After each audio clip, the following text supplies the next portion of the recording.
warahmatullahi wabarakatuh.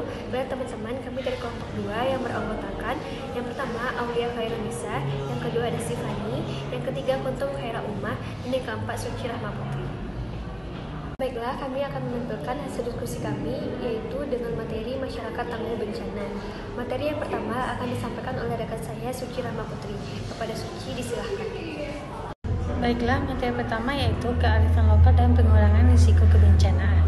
Menurut Suprami Setiawati Suno 2014, kearifan lokal merupakan seperangkat pemahaman dan pengetahuan yang mengalami proses perkembangan oleh suatu kelompok, masyarakat setempat atau komunitas yang bencana tidak terlepas dari kajian terhadap budaya dan kearifan lokal serta kemampuan adaptasi masyarakat.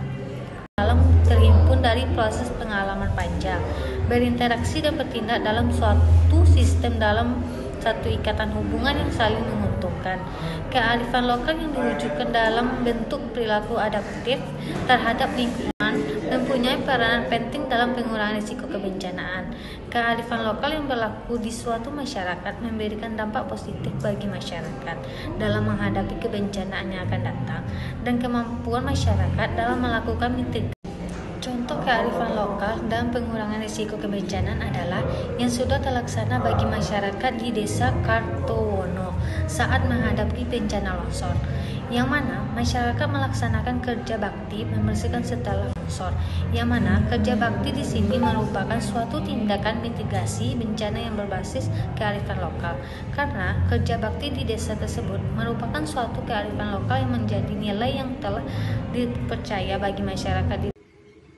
Baiklah, di sini saya akan melanjutkan memaparkan materi yang berjudul pemanfaatan modal sosial dalam rehabilitasi pasca bencana, yaitu menurut Hasbullah 2006 menjelaskan modal sosial sebagai segala sesuatu hal yang berkaitan dengan kerjasama dalam masyarakat atau bangsa untuk mencapai kapasitas hidup yang lebih baik.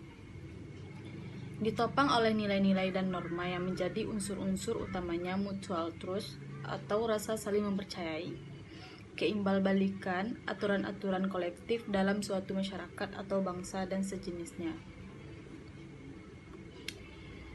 Dan menurut Lloyd Bailey dalam Milan 2018 menjelaskan bahwa ketahanan masyarakat lokal merupakan hal yang terpenting. Ketahanan ini ditentukan pemahaman dan pendidikan mengenai risiko bencana, termasuk apa yang perlu dilakukan di saat kritis, pengembangan sistem jaringan komunitas lokal, pengurangan risiko bencana melalui pengaturan lingkungan dan peningkatan kapasitas menghadapi bencana.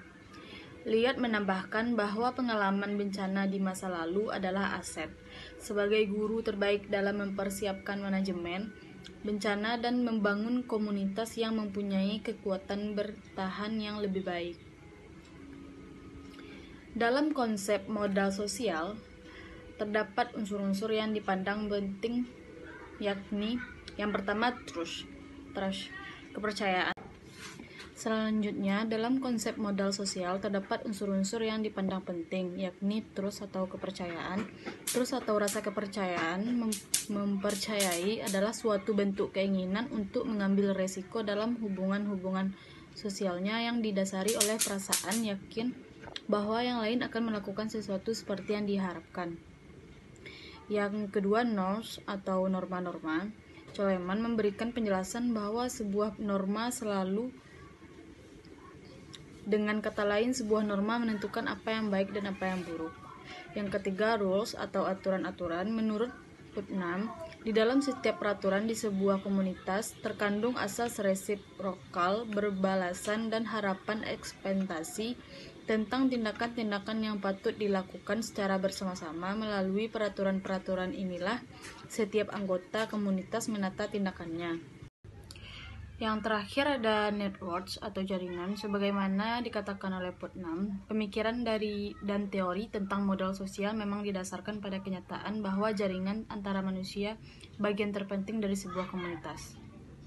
Selanjutnya, pola sinergi modal sosial dalam penanggulangan bencana adalah sebuah pola yang berupaya untuk menyatukan sebagai bagian unsur modal sosial yang memiliki masyarakat dengan maksud untuk mendorong keunggulan-keunggulan modal sosial tersebut.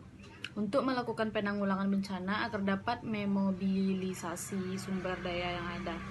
Dalam manajemen bencana, fase pemulihan merupakan fase akhir dari proses penanggulangan dampak bencana. Penyelenggaraan penanggulangan bencana pada tahap pasca bencana meliputi rehabilitasi dan rekonstruksi. Selanjutnya, rehabilitasi adalah perbaikan dan pemulihan semua aspek pelayanan publik atau masyarakat secara tingkat yang memadai pada wilayah pasca bencana dengan sasaran utama untuk normalisasi atau berjalannya secara wajar semua aspek pemerintahan dan kehidupan masyarakat pada wilayah pasca bencana. Baiklah, di sini saya akan menjelaskan materi yang ketiga, yaitu coping strategi pasca bencana.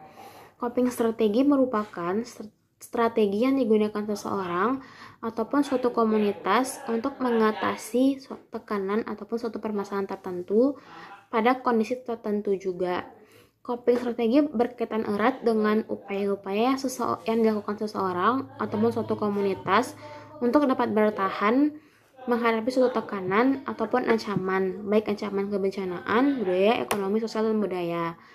Jadi contoh ancaman kebencanaan adalah ancaman yang timbul dari gempa bumi, tsunami, banjir, longsor, dan lain-lain. Sehingga coping strategi pasca kebencanaan merupakan upaya-upaya yang dilakukan oleh korban yang selamat untuk bisa melewati kondisi darurat pada saat setelah terjadi bencana dan untuk mengatasi masalah dan tekanan yang timbul dari bencana tersebut dan untuk bisa melanjutkan hidup ke depannya. Sehingga dibutuhkan coping strategi pasca kebencanaan yang benar dan baik agar masyarakat yang kena bencana bisa tetap melanjutkan hidup dengan baik untuk ke depannya. Contoh coping strategi pasca bencana adalah yang pertama, tolong menolong anggota orangnya sesama warga. Di sini saya mengambil contoh pada saat terjadinya gempa bumi di Bantul tahun 2006. Masyarakat melakukan tolong menolong dan gotong royong setelah terjadinya gempa bumi. Misalnya dengan cara masyarakat yang memiliki bahan persediaan makanan maka akan dimakan dan dimasak secara bersama-sama dan dibagikan kepada warga yang terkena dampak bencana. Yang kedua yaitu berbagi peran gender. Pembagian peran gender di sini contohnya adalah membagi tugas antara laki-laki dan perempuan. Kembali saya mengambil contoh pada saat gempa bumi di Bantul tahun 2006, di mana masyarakat membagi peran yaitu bagi laki-laki mencari korban reruntuhan yang di bangunan gempa, lalu mengangkut korban ke tempat-tempat puskesmas dan lain-lain. Sementara perempuan bertugas untuk memasak, menyiapkan makanan, dan membagikannya kepada warga. Yang ketiga yaitu prioritas bantuan pada korban yang membutuhkan. Prioritas yang kepada korban yang membutuhkan itu diberikan kepada warga-warga yang rentan, contohnya kepada bayi, balita, anak-anak, lansia, dan korban yang sangat parah dengan cara memberikan makanan ataupun lebih memberikan tempat terlebih dahulu untuk berlindung. Yang keempat, cara coping strategi pasca bencana yaitu pemanfaatan barang-barang inventaris warga. Maksudnya adalah kembali saya mengambil contoh pada saat terjadinya gempa bumi tahun 2006 di Bantul. Masyarakat melakukan pemanfaatan inventaris dengan cara mengumpulkan barang-barang yang masih berguna, misalnya alat-alat makan yang digunakan untuk memasak. Yang kelima yaitu pembangunan posko mandiri, di mana saya kembali mengambil contoh saat gempa bumi di Bantul tahun 2006, yaitu masyarakat membangun posko-posko mandiri sebagai upaya strategi untuk mengurangi suatu resiko kebencanaan yang lebih besar lagi, di mana posko tersebut digunakan untuk tempat-tempat memasak, tempat pengumpulan bahan makanan, dan lain-lain. Itulah coping strategi pasca kebencanaan yang dapat saya sampaikan. Sekian dari saya, terima kasih. Baiklah, saya akan menyampaikan materi terkait pengembangan kapasitas individu dan kolektif dalam masyarakat tangguh. Pengembangan kapasitas berkaitan dengan program atau kegiatan meningkatkan kapasitas masyarakat tangguh dalam menghadapi ancaman bencana. Sasaran dari pengembangan kapasitas bencana adalah masyarakat harus mampu mengantisipasi, siap siaga menghadapi bencana, mampu menangani kedaruratan dan mampu bangkit kembali dari dampak bencana. Untuk menuju masyarakat tangguh bencana dapat dilakukan melalui beberapa program atau kegiatan meliputi 1. Sosialisasi penanggulangan bencana melalui media massa. Yang kedua, pelatihan manajemen bencana, pencegahan, penanganan, dan pemulihan. Yang ketiga, kebudayaan terhadap cara-cara mitigasi yang dapat diterapkan dan keikutsertaan masyarakat dalam program kesiapsiagaan menangani bencana. Untuk menyikapi urgensi dari kebutuhan upaya peningkatan kapasitas masyarakat dalam melakukan manajemen bencana, pemerintah pusat melalui Badan Penanggulangan Bencana Nasional membuat strategi melalui sebuah kebijakan untuk mengurangi resiko bencana, yaitu dengan membuat Desa Tangguh Bencana atau Destana yang tertuang dalam Peraturan Kepala Badan Penanggulangan Bencana Nasional Nomor 1 Tahun 2012. Desa Tangguh Bencana adalah desa atau kelurahan yang memiliki kemampuan mandiri untuk beradaptasi dan menghadapi ancaman bencana serta memulihkan diri dengan segera dari dampak bencana yang merugikan jika terkena bencana. Sekian materi dari kelompok kami, terlebih dan terkurang kami mohon maaf. Saya sudahi dengan wassalamualaikum warahmatullahi wabarakatuh.